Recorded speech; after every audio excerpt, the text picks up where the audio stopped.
শুভ সকাল সবাইকে। আশা করি আপনারা সবাই ভালো আছেন। ভিডিও করতে পারতেছি না বৃষ্টির জন্য। আজকে মুরগির বয়স, বাচ্চার বয়স 40 দিন। কত সহজে দেশি মুরগির বাচ্চাগুলোকে আজকে 40 দিন পার করলাম। আপনারা একদিন থেকে 40 দিন পর্যন্ত ভিডিও সবগুলো দেখে আসতে পারেন। দেখবেন কত সহজে দেশি মুরগি পালন করতেছি। এখানে আজকে বৃষ্টি পড়তেছে দীর্ঘদিন, অনেক দিন হয়ে গেল। বৃষ্টির জন্য ওদেরকে ঠান্ডার ডোজ করানো অনেক আগে উচিত ছিল। এই যে দেখেন, এখানে নাফা ট্যাবলেট আমাদের মানুষের ফার্মেসি থেকে এই নাফা ট্যাবলেট এনে আপনারা মুরগিকে ঠান্ডা থেকে বাঁচানোর জন্য, বিভিন্ন রোগ ব্যাধি থেকে বাঁচার জন্য আগে থেকে রোগ প্রতিরোধ ব্যবস্থা করে রাখবেন। এই যে দেখেন স্বপন ভাই, 5টা দাও। এই 5টা নাফা ট্যাবলেট মিশিয়ে দিচ্ছে খাবারের সাথে। ছোটো বড়ো সকলের জন্য প্রযোজ্য। সব মুরগি খাইতে পারবে। কেউ সিরাপও ব্যবহার করতে পারবেন। ইচ্ছে করলে আপনারা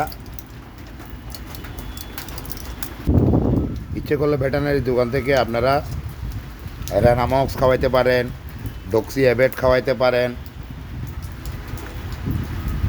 কোসুমিক প্লাস খাওয়াইতে পারেন, সাথে রেনামাইসিন দিবেন, না হলে লাইসোবিট দিবেন। যে কোনো একটা ওষুধ এই ঠান্ডার মধ্যে খাওয়াইতেই হবে বৃষ্টির মধ্যে, না হলে কিন্তু মুরগি অসুস্থ হয়ে যেতে পারে। আপনারা সাথে থাকুন। বাচ্চাগুলোকে দেখে আপনাদের কাছ থেকে বিদায় নিব। আজকের মেঘের অবস্থা দেখেন, বৃষ্টি পড়তেছে কি অবস্থা।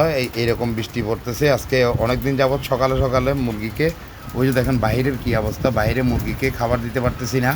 মুরগিকে খাবার দিতে হচ্ছে ঘরের ভিতরে। সাথে থাকুন, আপনাদেরকে দেখাই। বাচ্চাগুলো বিদায় নিব। ভিডিও করাও অনেক কষ্ট হয়ে যাচ্ছে এখন বৃষ্টির মধ্যে, যেহেতু ছাতার ব্যবহার এখানে করতে পারতেছি না, সেই জন্য কষ্ট হচ্ছে। এই যে দেখেন সবন ভাই খাবারগুলো মিশাচ্ছে। এখানে বড় ছোটো সব বাচ্চা খেয়ে দিব।